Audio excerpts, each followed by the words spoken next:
gak sih kamu ngerasa emosi banget sama seseorang? Rasanya pengen ngomong kasar, pengen marah, bahkan mungkin pengen mukul. Tapi setelah semuanya terjadi, ujung-ujungnya cuma penyesalan.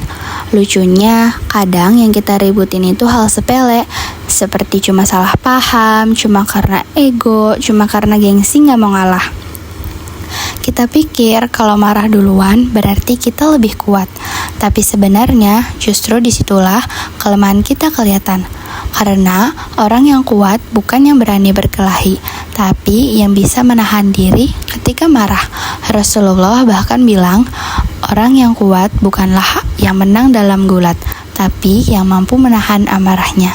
Jadi, coba pikir, selama ini kamu benar-benar kuat atau cuma kelihatan kuat di luar, tapi hatinya kalah sama amarah. Yuk kita bahas gimana caranya biar hati bisa tenang dan kita bisa belajar untuk menjauhi diri dari perkelahian. Assalamualaikum warahmatullahi wabarakatuh. Alhamdulillahirabbil alamin. Segala puji hanya bagi Allah Subhanahu wa taala, Tuhan semesta alam. Salawat serta salam semoga senantiasa tercurah kepada junjungan kita Nabi Muhammad Sallallahu Alaihi Wasallam, kepada keluarga, sahabat, dan seluruh umatnya hingga akhir zaman. Amin ya rabbal alamin. Jalan-jalan ke kota Jepara, mampir sebentar beli ukiran. Jangan biarkan amarah membara, sebab damai tanda keimanan. Perkenalkan, nama saya Besari Umuhani, siswi dari SMA Negeri 2 Kota Cirebon. Pada kesempatan yang berbahagia ini, izinkan saya menyampaikan sebuah pesan dakwah yang berjudul Menjauhkan Diri dari Perkelahian. Saudaraku seiman, perkelahian seringkali dimulai dari hal sepele, seperti salah paham, saling mengejek, atau merasa harga diri direndahkan. Namun, dari hal kecil itu bisa timbul pertengkaran besar yang merugikan diri sendiri dan orang lain. Padahal, Islam mengajarkan kita untuk menahan amarah, mengedepankan kesabaran, dan menjauhi pertingkaian. Rasulullah Shallallahu Alaihi Wasallam bersabda dalam sebuah hadis riwayat Bukhari dan Muslim, "Laisa syadidu bisyurati innama syadidul lazi yamliku nafsahu indal ghadabi." Artinya, orang yang kuat bukanlah orang yang pandai bergulat, melainkan orang yang mampu menahan dirinya ketika marah. Hadis riwayat Bukhari dan Muslim. Hadis ini mengajarkan kekuatan sejati bukan terletak pada otot atau kemampuan berkelahi, tapi pada kemampuan menahan emosi. Ketika seseorang marah, syaitan dengan mudah masuk ke dalam hatinya. Maka tidak heran jika dalam keadaan marah, manusia bisa melakukan hal-hal yang tidak dia sadari, memukul, mencaci, bahkan menyakiti saudaranya sendiri. Padahal setelah itu pasti timbul penyesalan. Allah Subhanahu wa taala juga berfirman dalam Al-Qur'an surah Al-Hujurat ayat 10. Innamal mu'minuna ikhwatun fa aslihu baina akhwaykum wattaqullaha la'allakum turhamun. Artinya, sesungguhnya orang-orang beriman itu bersaudara. Karena itu, damaikanlah antara kedua saudaramu yang berselisih dan bertakwalah kepada Allah agar kamu mendapat rahmat. Dari ayat ini, Allah menegaskan bahwa setiap orang beriman adalah saudara dan tugas kita bukan untuk memperbesar masalah, tetapi untuk mendamaikan dan menjaga persaudaraan. Kita tidak akan mungkin mendapat rahmat Allah bila saling bermusuhan, saling membenci, dan saling menjatuhkan. Islam itu datang sebagai agama kedamaian dari kata salam yang berarti selamat, damai, dan aman. Maka sudah seharusnya umat Islam menjadi pembawa ketenangan, bukan sumber keributan.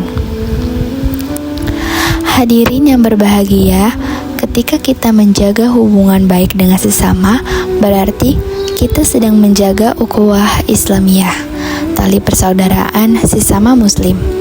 Rasulullah Shallallahu Alaihi Wasallam pernah bersabda, Tidak halal bagi seorang muslim mendiamkan saudaranya lebih dari 3 hari.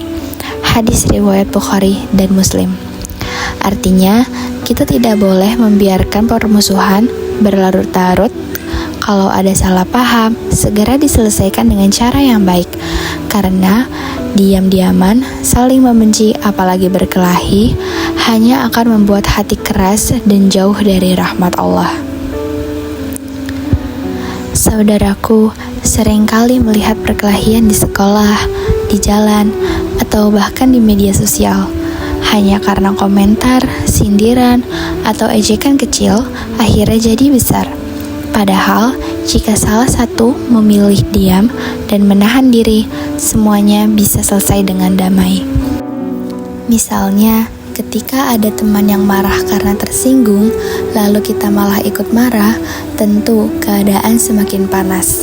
Tapi, jika kita menenangkan diri, berkata lembut, dan mengajak bicara baik-baik, maka suasana bisa kembali tenang. Menahan diri bukan tanda lemah, tapi tanda kuat dan beriman.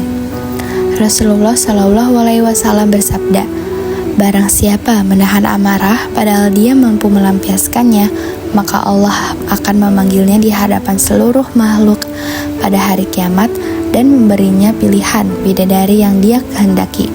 Hadis riwayat Abu Dawud dan Tirmidzi. Subhanallah, betapa besar pahala bagi orang yang mampu menahan amarah dan tidak ikut berkelahi. Langkah-langkah menjauhkan diri dari perkelahian. Agar kita bisa terhindar dari perkelahian, mari kita lakukan hal-hal berikut. Pertama, menjaga ucapan. Hati-hati ketika berbicara. Seringkali masalah besar dimulai dari kata-kata kecil. Kedua, berwudu ketika marah. Karena marah berasal dari setan dan setan diciptakan dari api. Maka padamkanlah dengan air wudu. Ketiga, tinggalkan tempat ketika emosi. Jika berdiri, duduklah. Jika duduk, berbaringlah. Rasulullah mengajarkan cara ini agar hati lebih tenang.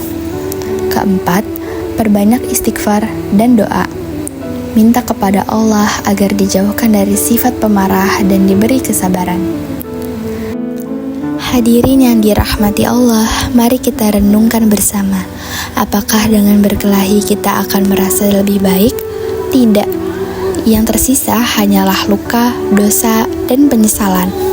Sebaiknya dengan bersabar dan menghindari perkelahian, kita mendapat ketenangan, pahala, dan cinta dari Allah.